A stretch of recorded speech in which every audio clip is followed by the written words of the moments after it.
सर्व शिक्षा समग्र जो किताबें हैं SCERT की, उसमें हम लोग छठी क्लास का ज्योग्राफी है वो प्रारंभ करेंगे और हम लोग पहला अध्याय हम लोग पढ़ेंगे हमारा सौरमंडल।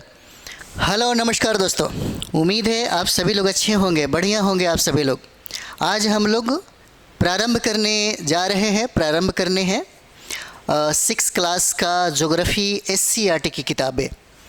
सर्व शिक्षा समग्र जो किताबें हैं SCERT की, उसमें हम लोग छठी क्लास का ज्योग्राफी है वो प्रारंभ करेंगे और हम लोग पहला अध्याय हम लोग पढ़ेंगे हमारा सौरमंडल। हमारा सौरमंडल ये पहला अध्याय हो जाएगा जहाँ से एक प्रश्न पूछेगा।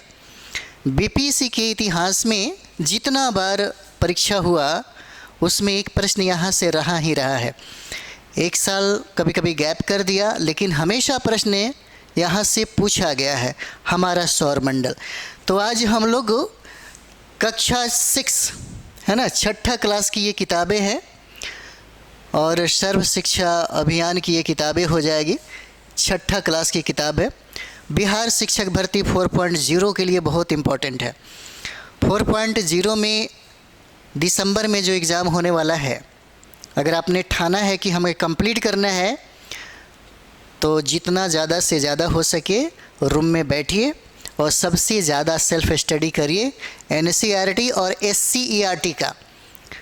SCERT में मटेरियल ज़बरदस्त है, NCERT से कम नहीं है, NCERT से कहीं कहीं ज़्यादा भी दिया हुआ है ना। अगर दोनों किताबें आप मिलाकर पढ़ लेते हैं तो 100% आपका रिजल्ट हो जाएगा। हम लोग प्रारंभ भी किए हुए हैं, जो विगत वर्षों में जितने भी सवाल पूछे गए हैं और इम्पॉर्टेंट है आपके BPSC शिक्षा के लिए, उसका हम लोग प्रैक्टिस सेट भी स्टार्ट किए हैं। प्रैक्टिस सेट में आपको सबसे ज़्यादा फ़ायदा होगा, सर्वाधिक फ़ायदा होने वाला है। तो प्रैक्टिस सेट में भी आप लोग ज़रूर उसको देखते रहिए। तो चलिए हम लोग प्रारंभ करते हैं हमारा सौरमंडल। हमारा सौरमंडल, सबसे पहला सवाल बनता है कि सौरमंडल कहते किसे हैं, यानी कि सूर्य के चारों ओर। अब यहाँ पे देखते हैं हम लोग, है ना, सूर्य के चारों ओर आप इसको देख सकते हैं। यहीं पे आइए, है ना, ताकि विस्तार भी ज़रूरी है। यहीं पे हम लोग देखते हैं, है ना, ये हो जाएगा सूर्य। चलिए यहाँ पे देखिए, ये जो आप देख रहे हैं, है ना, ये जो देख रहे हैं, ये बीच में जो एकदम इस कलर का जो दिख रहा है यह सन हो जाएगा।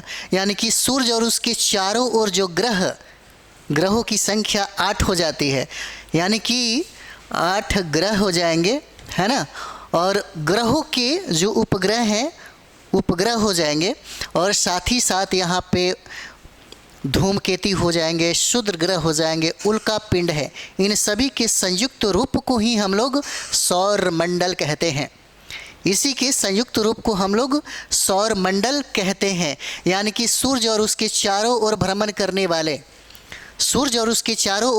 करने वाले ग्रह, उपग्रह, क्षुद्र ग्रह, धूमकेतु, उल्काएं, जो भी पिंड हम लोगों को दिख रहा है यहाँ पे, सभी के संयुक्त रूप को ही हम लोग सौरमंडल कहते हैं। और सौरमंडल में अब हम लोग प्रारंभ करेंगे, सभी पढ़ेंगे हम लोग, जैसे सूरज भी पढ़ेंगे, सूर्य पढ़ेंगे, उसके बाद बुध, शुक्र, पृथ्वी, मंगल, बृहस्पति, शनि, अरुण, वरुण, सब कुछ आज ख़त्म करेंगे। और एक प्रश्न आपका यहाँ से आएगा ही आएगा, निश्चित तौर पे यहाँ से प्रश्न पूछे जाते हैं। तो चलिए हम लोग प्रारंभ करते हैं। ये जो प्रश्न है ना, सबसे पहले हम लोग सन देखते हैं, क्योंकि यहाँ से प्रश्न आएंगे ही आएंगे। सबसे पहले हम लोग सूरज देखते हैं। तो चलिए हम लोग शुरू करते हैं।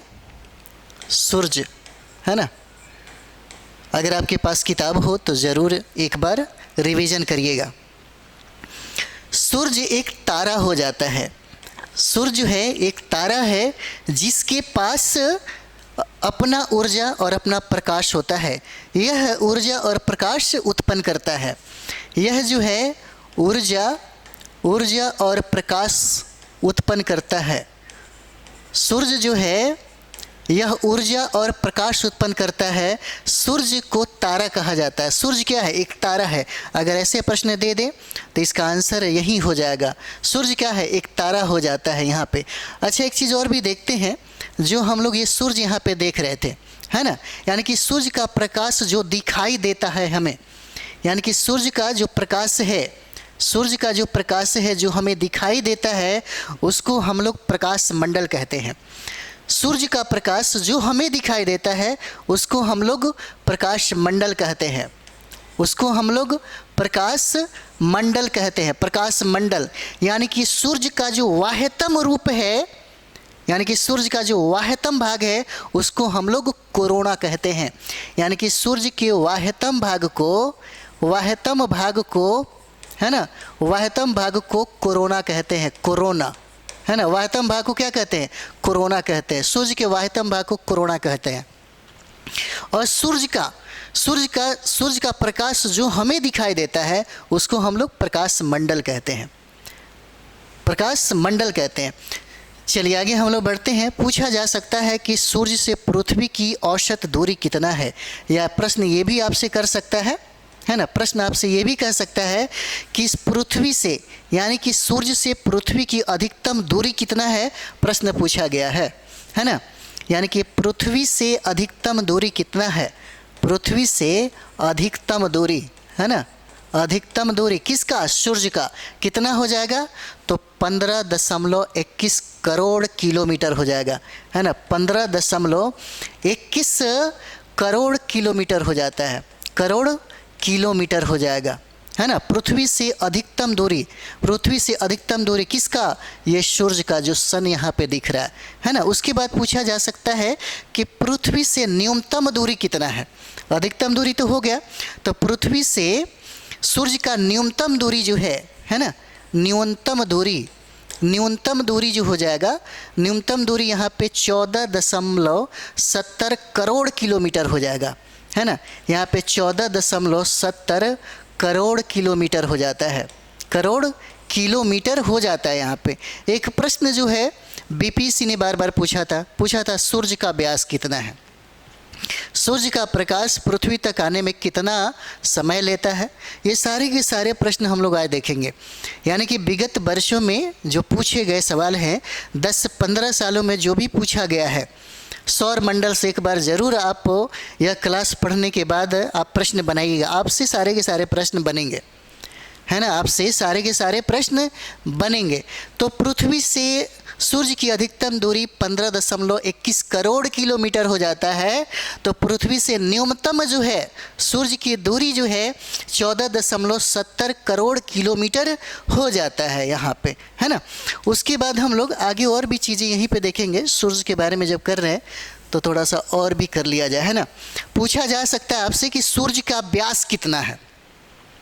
सूर्य का व्यास, यानी कि यहाँ पे हम लोग जो सूर्य देख रहे हैं, तो सूर्य का अगर व्यास आपसे पूछता है तो 13,92,000 किलोमीटर हो जाएगा, है ना। 13,92,000 किलोमीटर हो जाता है। सतह का तापमान, यानी कि सूर्य की सतह का तापमान अगर आपसे पूछ ले, सूर्य के सतह का तापमान, है ना, सतह का तापमान, तो सतह का तापमान कितना हो जाएगा? 6000 डिग्री सेंटीग्रेड। 6000 डिग्री सेंटीग्रेड हो जाता है। यानी कि सूर्य का व्यास कितना हो जाएगा? तो सूर्य का व्यास 13,92,000 किलोमीटर हो जाता है। और सूर्य से सतह का तापमान 6000 डिग्री सेंटीग्रेड हो जाता है। पूछा जा सकता है कि सूर्य के, है ना, केंद्र का तापमान कितना? पूछा हुआ प्रश्न है। सूर्य के केंद्र का तापमान, है ना, तो केंद्र का तापमान यहाँ पे देखते हैं। केंद्र का तापमान हो जाएगा 15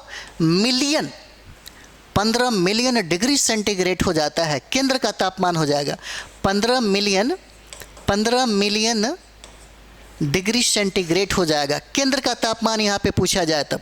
और पूछा जाए कि सूर्य का प्रकाश पृथ्वी तक आने में कितना टाइम लेता है, यानी कि समय कितना लगता है, तो समय भी हम लोग देखते हैं। यहाँ पे समय जो है बीपीसी बहुत बार पूछ लिया है।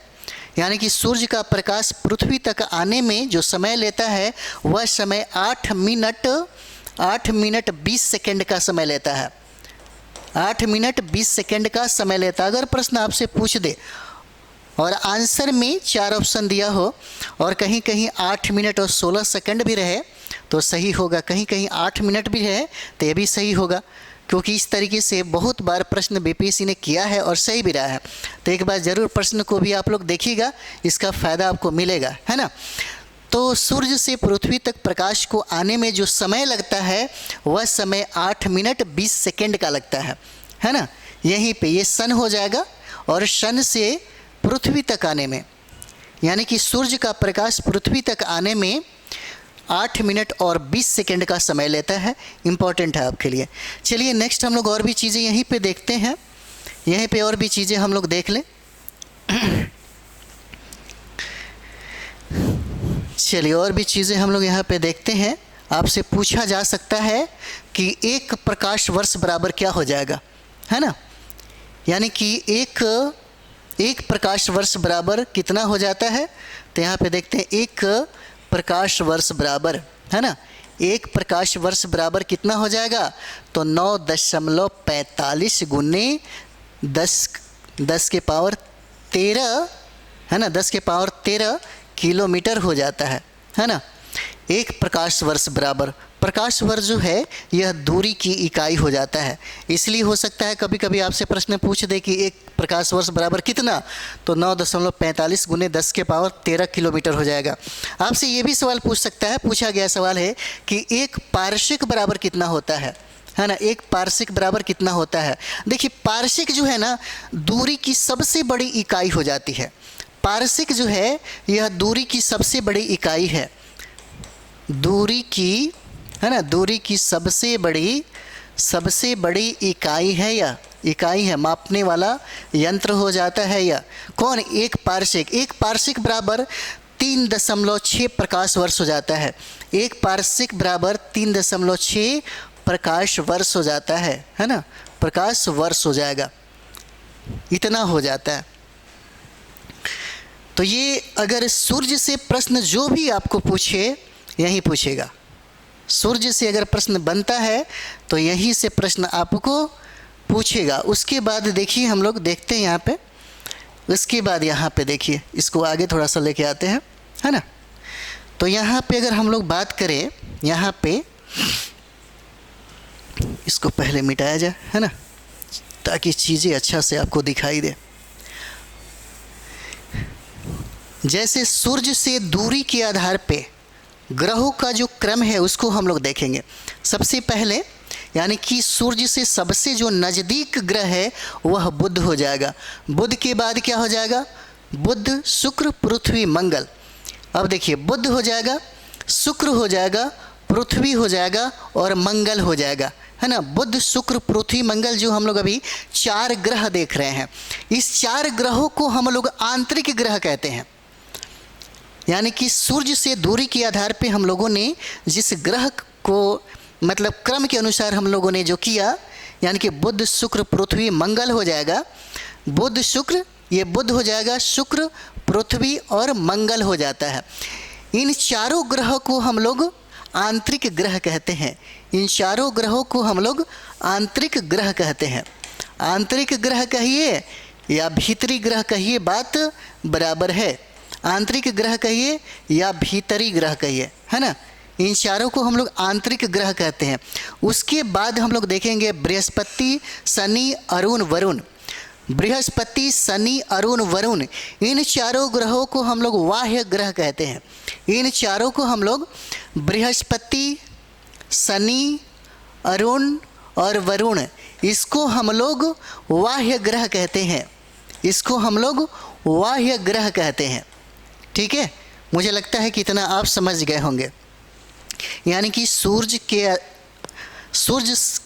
से दूरी के आधार पर अगर प्रश्न पूछे क्रम में सजाने के लिए तो यही हो जाएगा बुध, शुक्र, पृथ्वी, मंगल, बृहस्पति, शनि, अरुण, वरुण, ये हो जाएगा। 8 ग्रह हैं। शुरू के जो 4 ग्रह हैं उसको आंतरिक ग्रह या भीतरी ग्रह कहते हैं, और बाकी जो 4 ग्रह जो आपको दिख रहा है उसको हम लोग बाह्य ग्रह कहते हैं। अब हम लोग एकाएक ही, है ना, मतलब पार्ट बाय पार्ट, जैसे बुध शुक्र पृथ्वी मंगल सबको अलग अलग करके हम लोग पढ़ते हैं, क्योंकि प्रश्न जो है यहीं से पूछा जाता है ना। तो चलिए हम लोग प्रारंभ करते हैं, बुध के बारे में देखते हैं। यह बुध जो है इसके बारे में हम लोग थोड़ा सा जानते हैं, बुध के बारे में। चलिए ये बुध है ना, बुध, यही बुध है, ये बुध हो जाता है। ये ग्रह जो हम लोग देख रहे हैं, ये ग्रह जो हम लोग देख रहे हैं, जो सूर्य का चक्कर लगा रहा है और सूर्य से सबसे नज़दीक है। बुध क्या है, यह सबसे नज़दीक है ना, यह सबसे नज़दीक, सबसे निकटतम ग्रह है ये। अगर पूछा जाए कि सूर्य से सबसे निकटतम ग्रह कौन हो जाता है तो ये बुध हो जाएगा। ये भी सवाल पूछा जा सकता है कि सबसे छोटा ग्रह कौन है, तो सबसे छोटा है ना, सबसे छोटा जो ग्रह है, छोटा ग्रह भी क्या हो जाएगा, ये बुध हो जाएगा। यानी कि सूर्य की परिक्रमा बुध जो है 88 दिनों में करता है। बुध 88 दिनों में सूर्य का परिक्रमा करता है ना, सूर्य का परिक्रमा करता है ना। अगर ये सवाल पूछे तो आपसे बन जाना चाहिए। इसका मतलब ये है कि बुध के पास अपना कोई वायुमंडल नहीं है, मतलब बुध के पास कोई वायुमंडल नहीं है। और वायुमंडल अगर नहीं है ना, अगर बुध के पास कोई वायुमंडल नहीं है, यहाँ पे अगर वायुमंडल नहीं है, इसका मतलब ये है कि दिन अति गर्म होता होगा, है ना। दिन क्या है, यहाँ पे अति गर्म होता होगा, बहुत गर्म होता होगा। लेकिन एक चीज़ और भी है, उल्टा, रात बहुत ज़्यादा बर्फीली होगी। रातें जो हैं यहाँ पे, रातें बहुत ज़्यादा बर्फीली होगी यहाँ पे रातें। एक चीज़ और भी है, बुध के पास, सभी लोगों के पास, यानी कि जितने भी हम लोग ग्रह देख रहे हैं, सभी के पास अपना कोई ना कोई उपग्रह है, लेकिन बुध के पास अपना कोई उपग्रह नहीं है। यह भी सवाल आपसे पूछा जा सकता है, इसके पास कोई अपना उपग्रह नहीं है। इसका तपांतर 560 डिग्री सेंटीग्रेड हो जाता है। इसका जो तपांतर है वह तपांतर देख लीजिए, तपांतर है ना, तपांतर 560 डिग्री सेंटीग्रेड हो जाता है ना। यानी कि सवाल अगर आपसे पूछे कि सूर्य से सबसे नज़दीक का ग्रह कौन हो जाता है, सबसे निकटतम ग्रह कौन हो जाता है, तो यही बुध हो जाएगा, है ना। और सबसे छोटा ग्रह भी बुध हो जाता है, जो सूर्य का परिक्रमा 88 दिनों में करता है, 88 दिनों में करता है ना। इस बुध के पास कोई अपना उपग्रह नहीं है, बुध के पास वायुमंडल नहीं है, जिसके वजह से जो दिन है सबसे ज़्यादा गर्म हो जाता है और रातें सबसे ज़्यादा बर्फीली, सबसे ज़्यादा ठंडी होती है। और यहाँ के तापांतर देखिए 560 डिग्री सेंटीग्रेड हो जाता है ना, 560 डिग्री सेंटीग्रेड है। चलिए उसके बाद हम लोग नेक्स्ट यानी कि बुध से इतना प्रश्न जो भी बनता है, 6ठी क्लास की किताबें हैं, है ना, फिर आगे हम लोग ज़्यादा करेंगे। चलिए इतना काफ़ी है। नेक्स्ट हम लोग देखते हैं, है ना। नेक्स्ट एकदम छोटा हो जा रहा है। चलिए आगे हम लोग बुध के बाद शुक्र देखते हैं।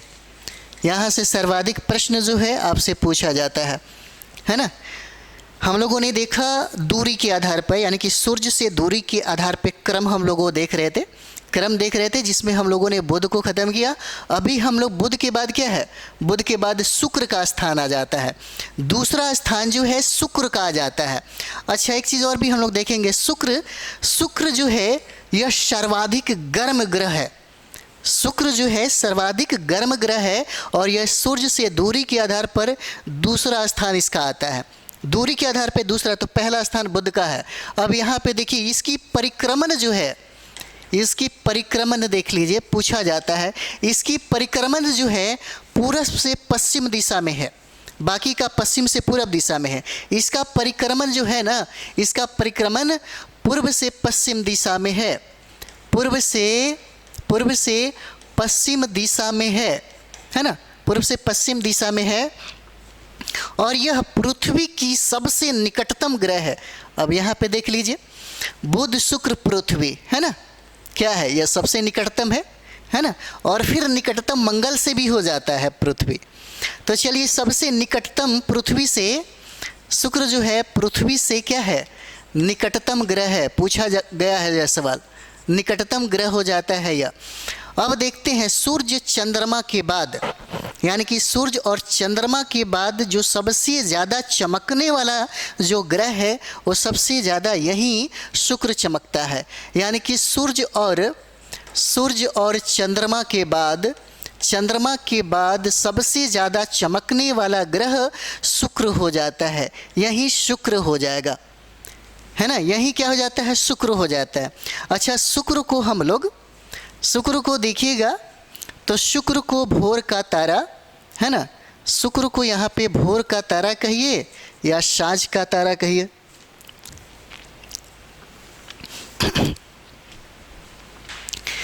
इस शुक्र को हम लोग यहाँ पे देखिए, इंपॉर्टेंट हम लोग अभी देख रहे हैं, इसको साँझ का तारा या शाम का तारा कहा जाता है।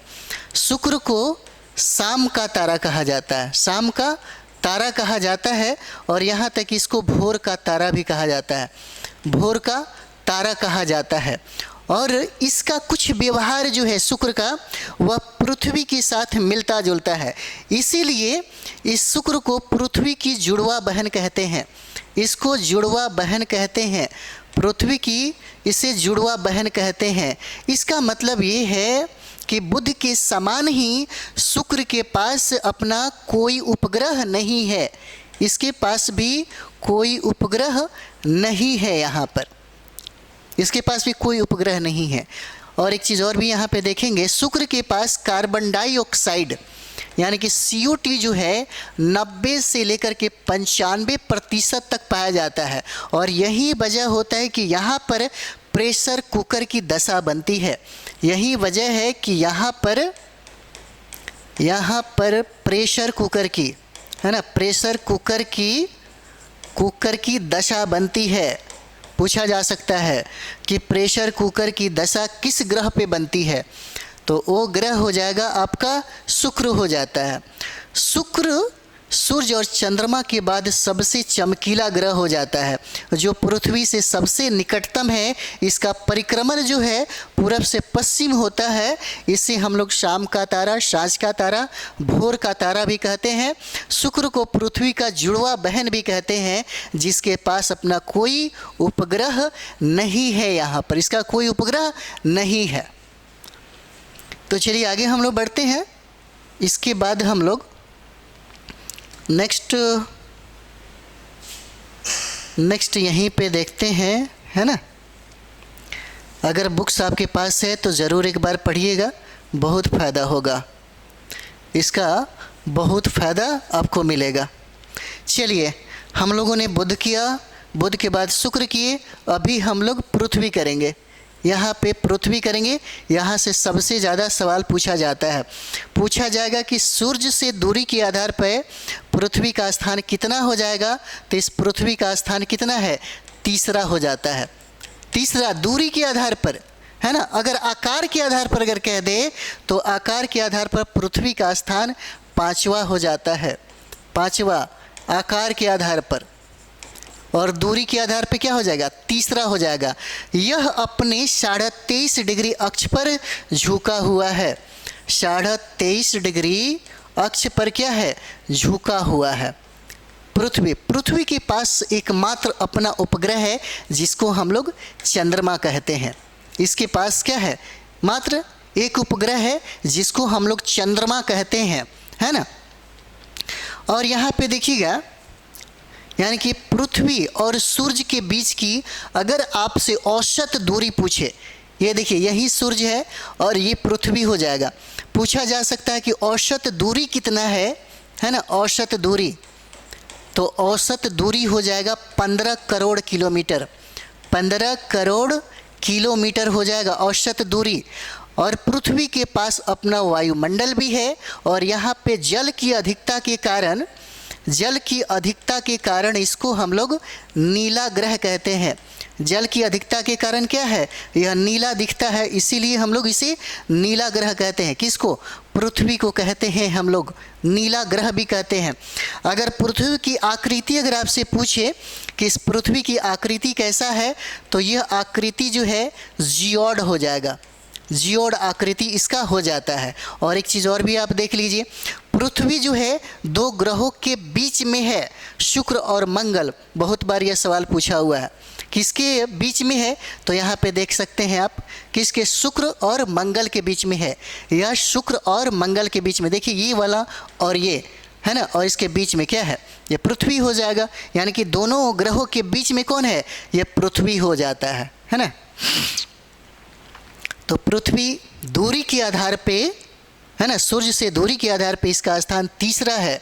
और सूर्य से पृथ्वी की दूरी, औसत अगर दूरी पूछे तो इसकी औसत दूरी 15 करोड़ किलोमीटर हो जाता है, जो 23.5 डिग्री अक्ष पे झुका हुआ है।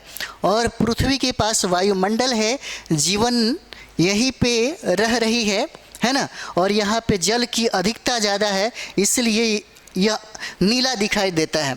और इसी नीला दिखाई वजह के कारण इसको नीला ग्रह कहा जाता है। और इसके पास मात्र अपना एक उपग्रह है, जिसको हम लोग चंद्रमा कहते हैं। और इसका जो अगर आकार आपसे पूछे, आकृति पूछे, तो यह आकृति जियोड हो जाता है। इसकी आकृति क्या है, जियोड हो जाएगा। तो चलिए आगे फिर से हम लोग बढ़ते हैं, चलिए आगे देखते हैं हम लोग, और भी देख लिया जाए, है ना। चलिए उसके बाद हम लोग मंगल करेंगे, फिर उसके बाद हम लोग बुक पे आते हैं, तब आपको चीज़ें ज़्यादा समझ में आ जाएगी, है ना। चलिए अभी हम लोग बुध किए, बुध के बाद शुक्र किए, पृथ्वी किए, और अभी हम लोग ये मंगल जो देख रहे हैं आप, इसी मंगल को हम लोग अभी देखने वाले हैं। दूरी का अगर क्रम जो हम लोग देखें दूरी के आधार पे, तो इसका स्थान जो है चौथा हो जाता है, इसका स्थान चौथा हो जाएगा। इसका स्थान मंगल का, मंगल को हम लोग लाल ग्रह भी कहते हैं। देखिए लालिमा दिख रहा है ना, इसको हम लोग लाल ग्रह भी कहते हैं। और इसके पास दो उपग्रह है जो पूछा जाता है, इसके पास दो उपग्रह है, एक का नाम है फोबोस, दूसरा का नाम है डिमोस। इसके पास दो उपग्रह है, एक उपग्रह को फोबोस कहा जाता है, फोबोस है ना, और दूसरे को यहाँ पे डिमोस कहा जाता है, डिमोस। ये दो उपग्रह बार बार पूछा जाता है। यह सौर मंडल का, ये जो है सौर मंडल का सबसे छोटा उपग्रह है। यह सौर मंडल का सबसे छोटा उपग्रह है, सबसे छोटा उपग्रह पूछा जा सकता है आपसे, सबसे छोटा उपग्रह है। यानी कि मंगल ग्रह को लाल ग्रह कहा जाता है। सूर्य से दूरी के क्रम के अनुसार इसका स्थान चौथा है, और इसके पास दो उपग्रह है, इसके पास दो उपग्रह है, एक फोबोस हो जाएगा, एक डिमोस हो जाएगा। और डिमोस जो उपग्रह है, यह सौर मंडल का सबसे छोटा उपग्रह हो जाता है, सबसे छोटा उपग्रह हो जाता है। चलिए आगे हम लोग बढ़ेंगे, है ना, आगे हम लोग देखते हैं इसका। चलिए आगे देखते हैं, मंगल के बाद हम लोग बृहस्पति देखते हैं। बृहस्पति से भी सर्वाधिक प्रश्न जो है पूछा जाता है यहाँ से, बृहस्पति। मंगल के बाद आप यहाँ पे देखिए, ये है बृहस्पति हो जाएगा, जिसको हम लोग लघु सौर तंत्र कहा जाता है। इसको लघु सौर तंत्र कहा जाता है। हम लोग अभी इम्पॉर्टेंट ही बात करेंगे, है ना, ये इम्पॉर्टेंट ही हम लोग बात करेंगे। इसको लघु सौर तंत्र कहते हैं, लघु सौर तंत्र कहते हैं, इसको कहा जाता है। इसके वायुमंडल में, यानी कि बृहस्पति के वायुमंडल में, यह भी देख लीजिए, इसके वायुमंडल में हाइड्रोजन के बाद हीलियम,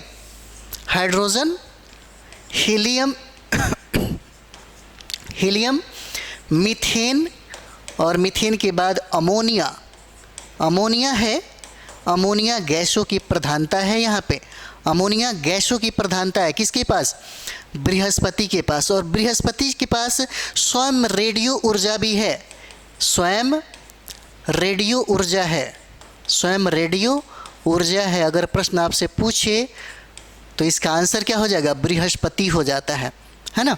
बृहस्पति को हम लोग लघु सौर तंत्र भी कहते हैं, लघु सौर तंत्र कहते हैं यहाँ पे। और इसके वायुमंडल में, बृहस्पति के वायुमंडल में हाइड्रोजन, हीलियम, मीथेन, अमोनिया गैसों की प्रधानता है। और बृहस्पति के पास स्वयं का रेडियो ऊर्जा भी है। और बृहस्पति के पास यहाँ पे 79 उपग्रह है, 79 उपग्रह है। और इसमें सबसे बड़ा जो उपग्रह है गैनीमीड उपग्रह कहा जाता है। गैनीमीड उपग्रह जो सबसे बड़ा उपग्रह है, सबसे बड़ा उपग्रह है ना, सबसे बड़ा उपग्रह ये हो जाता है। यानी कि बृहस्पति को हम लोग लघु सौर तंत्र भी कहते हैं।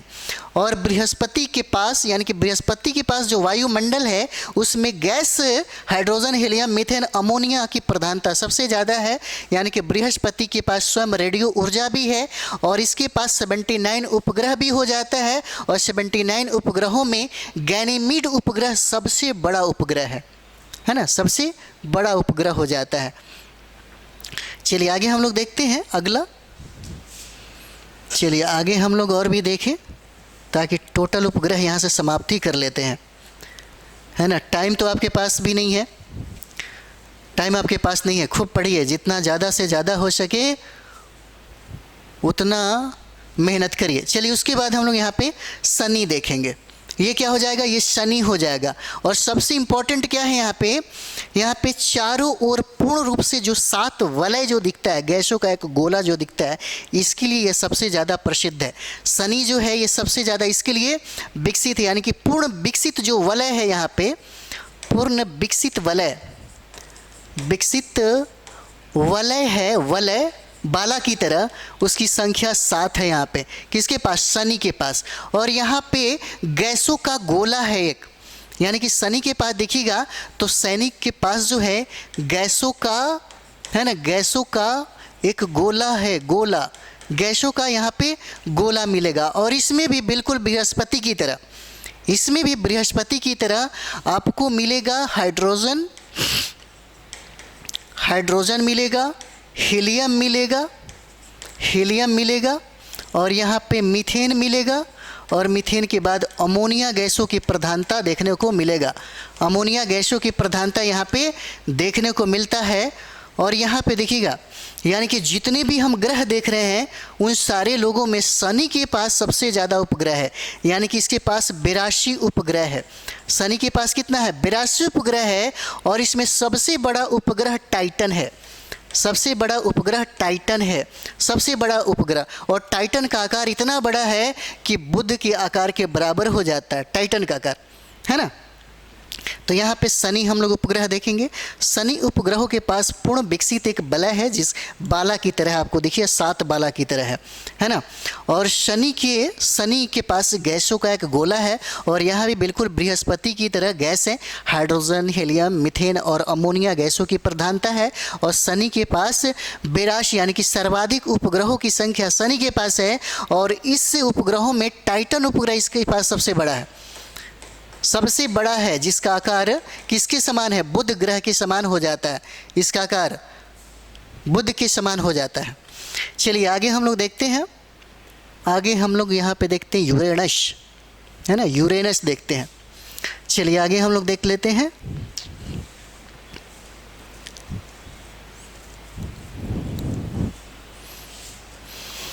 चलिए अगला पॉइंट हमारा हो जाएगा, ये है आपका यूरेनस, है ना।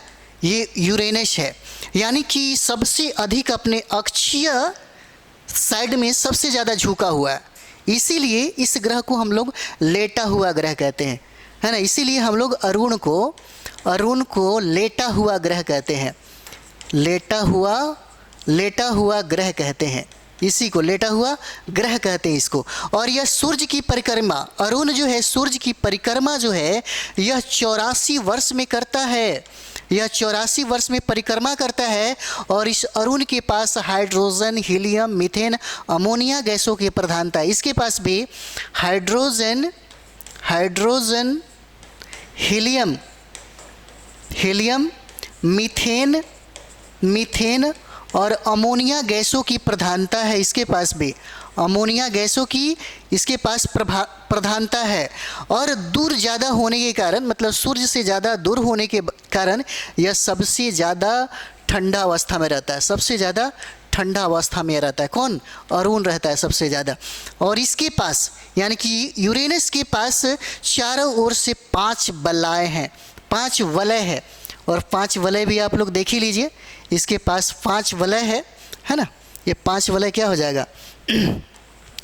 एक का नाम है अल्फ़ा,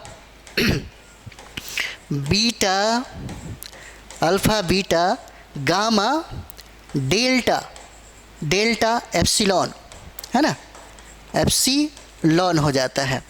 यानी कि अरुण के पास चारों ओर से 5 वलय दिखता है, जो इम्पोर्टेंट है। यह बहुत बार सवाल पूछा है, किसके पास 5 वलय है? Alpha, beta, gamma, delta, epsilon. ये 5 जो वलय है ये अरुण के पास हो जाता है, अरुण के पास हो जाता है ना। तो अरुण सूर्य की परिक्रमा 84 वर्ष में करता है। यह अपने अक्षीय साइड में सबसे ज़्यादा झुका हुआ है, इसीलिए अरुण को हम लोग लेटा हुआ ग्रह भी कहते हैं। और सूर्य से दूरी बहुत ज़्यादा है, इसीलिए यह ग्रह सबसे ज़्यादा ठंडा अवस्था में रहता है। और इसके पास भी हाइड्रोजन, हीलियम, मीथेन, अमोनिया गैसों की प्रधानता है। और यह 5 वलय है ना, यह चारों ओर से 5 वलय से घिरा है, जिसको हम लोग alpha, beta, gamma, delta, epsilon कहते हैं, है ना। अब चलिए हम लोग लास्ट अंतिम करते हैं, वरुण।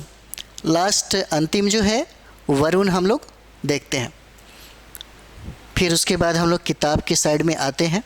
लास्ट, चलिए ये है अंतिम हो जाता है वरुण, नेपच्यून, है ना। इस वरुण की खोज जोहान गाले ने किया था। इसका खोज जोहान गाले ने किया था। किसका? इसका खोज किया था, इसका खोज यहाँ पे किया था। इसका रंग के बारे में अगर बात करें तो हल्का पीला दिखाई देता है, हल्का पीला दिखाई देता है। चलिए अब हम लोग आते हैं किताब की तरफ में। ये हमारा जो है ना, चलिए, है ना, हमारा सौरमंडल। तो हमारा सौरमंडल में आप यहाँ पे देखिएगा, सूर्य सौर परिवार का क्या है? मुखिया हो जाता है। सूर्य जो है सौर परिवार का मुखिया है। सूर्य के निकट का ग्रह कौन हो जाता है? अभी हम लोगों ने पढ़ा, सूर्य का निकट का ग्रह कौन हो जाएगा? बुध हो जाएगा। यानी कि सूर्य से दूरी के क्रम में देखेंगे बुध, शुक्र, पृथ्वी, मंगल, बृहस्पति, शनि, अरुण, वरुण, है ना, 8 ग्रह है। ये क्रम में जरूर याद रखिएगा। लाल ग्रह, मंगल को क्या कहते हैं? मंगल को लाल ग्रह कहते हैं, हम लोगों ने पढ़ा। शुक्र और अरुण 2 ऐसे ग्रह हैं जिसके घूमने की दिशा उल्टी होती है, बाकी की सही होता है। किसका? शुक्र का और अरुण का, है ना। शुक्र और अरुण का 2 ऐसे ग्रह हैं जिसके घूमने की दिशा क्या है? उल्टी होती है, यानी कि क्या है? पूरब से पश्चिम की ओर। पृथ्वी की बहन किसको कहते हैं? शुक्र को कहते हैं। पृथ्वी की बहन शुक्र को कहते हैं। ये 6ठी क्लास के ज्योग्राफी में जो भी दिया है कमाल का चीज़ है। 6ठी क्लास का जो FCERT का हम लोग अभी ज्योग्राफी जो पढ़ रहे हैं, इसमें बहुत बढ़िया तरीके से दिया है। अगर हम लोग ज्योग्राफी पढ़ रहे हैं, अगर आपको SCERT की किताबें 6, 7, 8, 9, 10 अगर आप रखे हैं, तो ज्योग्राफी अगर आपको पढ़ना है तो 6ठा पढ़िए, 6ठा जब समाप्त हो जाए तो 7वां पढ़िए, और 7वां समाप्त हो जाए तो 8वां पढ़िए, 9वां पढ़िए, 10वां पढ़िए। फिर देखिए जितने भी सवाल आपको BPSC के द्वारा बनाया जाएगा वो आपसे बन जाएगा। अगर आप कोई एक गाइड लेना चाहते हैं तो महेश बड़वाल का ज्योग्राफी बहुत अच्छा है, आप ऐड कर सकते हैं, है ना। तो समझिए कि एक भी प्रश्न आपसे नहीं छूटेगा, रिवाइज के तौर पे है वो। लेकिन ये किताबें जो है SCERT की बहुत बेहतर है, ये इससे आपको PT और मेन दोनों की तैयारी हो जाती है। तो चलिए यहाँ पे और भी देखते हैं। छल्ला वाला एकमात्र ग्रह कौन हो जाएगा? शनि ग्रह हो जाएगा, है ना। आगे बढ़ते हैं हम लोग। आगे हम लोग इसमें देखेंगे, देखिए कहता कि प्लूटो पहले ग्रह था। प्लूटो पहले ग्रह था। आप देखते होंगे पहले 9 ग्रह था। प्लूटो को क्षुद्र ग्रह कहा जाता है। जब यह ग्रहों से हट गया और शुद्र ग्रह में शामिल हो गया तो अब ग्रहों की संख्या 8 हो जाती है। तारा के पास क्या है? अपना प्रकाश होता है। सूर्य क्या है? सूर्य एक तारा है और सूर्य का प्रकाश पृथ्वी तक पहुंचने में 8 मिनट का समय लगता है ना। लेकिन 8 मिनट 20 सेकंड भी आप कहीं कहीं देख सकते हैं, 8 मिनट 16 सेकंड भी कहीं देख सकते हैं, है ना। सूर्य के बाद सबसे नज़दीक के तारे का प्रकाश पृथ्वी तक पहुंचने में लगभग 4 वर्ष का समय लगता है ना। प्रॉक्सिमा सेंचुरी, 4 वर्ष का समय लगता है। कहता है कि पृथ्वी पर जीवन है, अंतरिक्ष से देखने पर धरती नीली दिखाई देती है। चलिए आगे हम लोग देखते हैं। यहाँ पे वायुमंडल में प्रकाश की किरणें परावर्तित होती है तथा समुद्र की सतह से नीले रंग का परावर्तन सर्वाधिक होता है। यानी कि पृथ्वी पर जल की मात्रा कितना है? 71% और स्थल कितना है? 29% है। चांद पृथ्वी का एकमात्र उपग्रह हो जाता है, जो हम लोगों ने पढ़ा। चंद्रमा का प्रकाश पृथ्वी पर लगभग 1.25 सेकंड में 1.3 सेकंड में पहुंचता है। इंपॉर्टेंट है, पूछा गया सवाल है। चंद्रमा पृथ्वी की एक परिक्रमा 27 दिन 8 घंटे में पूरा करती है। इंपॉर्टेंट है। यहाँ जितना भी हम लोग फैक्ट देख रहे हैं ना, सारे के सारे एग्जाम में पूछे गए हैं। सारे के सारे जो हैं एग्जाम में पूछे गए हैं। चंद्रमा दिन में अधिक गर्म और रात में अधिक ठंडा रहता है। चंद्रमा, इसका धरातल ऊबड़ खाबड़ है, इस पर मिट्टी भी नहीं है। बृहस्पति के पास जो पुराना डाटा है ना। और देखिए बुध और शुक्र का कोई उपग्रह नहीं है, बहुत बार एग्जाम में पूछा हुआ है। बुध तथा शुक्र के पास कोई उपग्रह नहीं है। शनि का टाइटन सबसे बड़ा उपग्रह हो जाता है, सबसे बड़ा उपग्रह। और आपको पता होगा शनि के पास ही सबसे ज़्यादा उपग्रह है। उपग्रहों की संख्या कितना है? 82 हो जाएगा, है ना। इसके पास संख्या जो है, यानी कि शनि के पास सबसे ज़्यादा उपग्रह है, 82 है, जिसमें टाइटन सबसे बड़ा उपग्रह है। और टाइटन की अगर तुलना करिएगा तो एक ग्रह है बुध, जिसके बराबरी करता है। और उपग्रह को अपना प्रकाश नहीं रहता है। क्षुद्र ग्रह मंगल और बृहस्पति के बीच में स्थित है। पूछा गया सवाल है, जितने भी पूछा गया सवाल है ये सारे के सारे पूछा गया सवाल है। आप बनाइए तो सही। बीपीएससी में आप 60वीं बीपीएससी से जितना, चाहे बीपीएससी टीचर में जितना भी सवाल पूछा हुआ है, आप एक बार बना के देखिए, आपको लग जाएगा कि क्यों ना हम इसी को पढ़ें। आपको फील होगा कि सबसे अच्छी किताबें आपको लगेगी कि सबसे बढ़िया यही चीज़ें हैं, इसी को पढ़ना चाहिए। और सही भी है। बिहार लोक सेवा आयोग के अध्यक्ष ने भी ये बात कहा था कि एनसीईआरटी और एससीईआरटी पढ़ के आइए, फिर देखिए आपसे सारे के सारे प्रश्न बनेंगे। चलिए, ये भी प्रश्न पूछा गया है। सबसे बड़ा क्षुद्र ग्रह सीरस हो जाता है। सीरस मंगल के 2 उपग्रह हैं, डिमोस और फोबोस। हमारी पृथ्वी की एक मंदाकिनी है, जिसे हम लोग दुग्ध मेखला आकाश गंगा कहते हैं। सप्तऋषि है ना, 7 तारों के समूह को हम लोग कहते हैं, जिसमें कौन कौन है? ऋतु, पुलह है ना, पुलस्त, अत्रि, वशिष्ठ, अंगिरा एवं मरीचि है। और इसी का नाम अगर हम लोग यूनानी ग्रंथों में अगर देखते हैं, है ना, तो यूनानी ग्रंथों में देखिए, यूनानी ग्रंथों में इसको अल्फ़ा बीटा गामा डेल्टा, है ना, alpha beta gamma delta epsilon एटा जेटा कहा जाता है यूनानी ग्रंथों में। और यहाँ पे देखिए ऋतु एवं पुलह को मिलाने वाली रेखा उत्तर दिशा का सूचक हो जाता है। और ध्रुव तारा देखिए, यह एक स्थिर तारा है और यह उत्तरी अक्ष पर अवस्थित है। इंपॉर्टेंट है, पूछा गया सवाल है।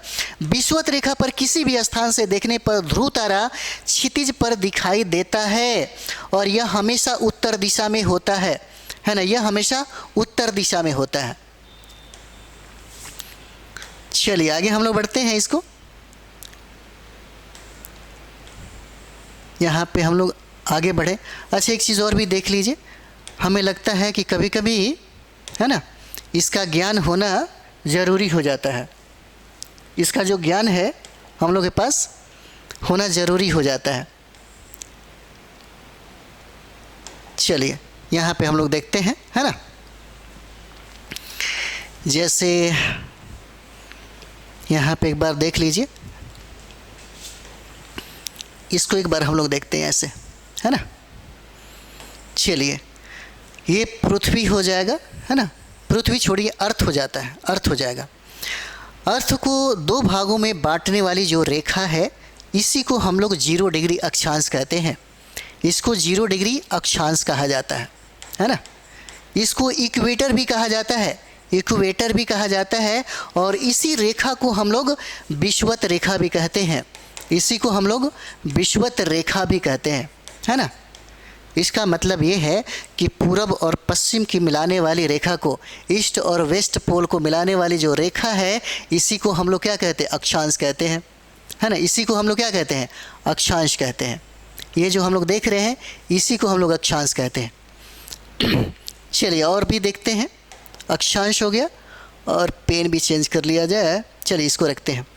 नॉर्थ और साउथ पोल के मिलाने वाली जो रेखा हम लोग देख रहे हैं, इसी को हम लोग देशांतर कहते हैं, है ना। इसी को हम लोग क्या कहते हैं, देशांतर कहते हैं। पूछा जाएगा तो कंफ्यूज नहीं होएगा, दिख रहा होगा मेरे ख्याल से, है ना। इसी को हम लोग क्या कहते हैं, देशांतर कहते हैं। नॉर्थ पोल और साउथ पोल को मिलाने वाली जो रेखा है, इसी को हम लोग क्या कहते हैं, देशांतर कहते हैं, है ना। अब देखिए, यानी कि पूर्व और पश्चिम मिलाने वाली रेखा को अक्षांश कहा जाता है और उत्तर से दक्षिण मिलाने वाली रेखा को देशांतर कहा जाता है। और जो बीचों बीच जो रेखा हमें दिख रहा है 0 डिग्री अक्षांश, इसको 0 डिग्री अक्षांश बोलते हैं, इक्वेटर बोलते हैं, विषुवत रेखा भी बोला जाता है। और यही विषुवत रेखा पूरे अर्थ को 2 भागों में डिवाइड करता है, अलग करता है।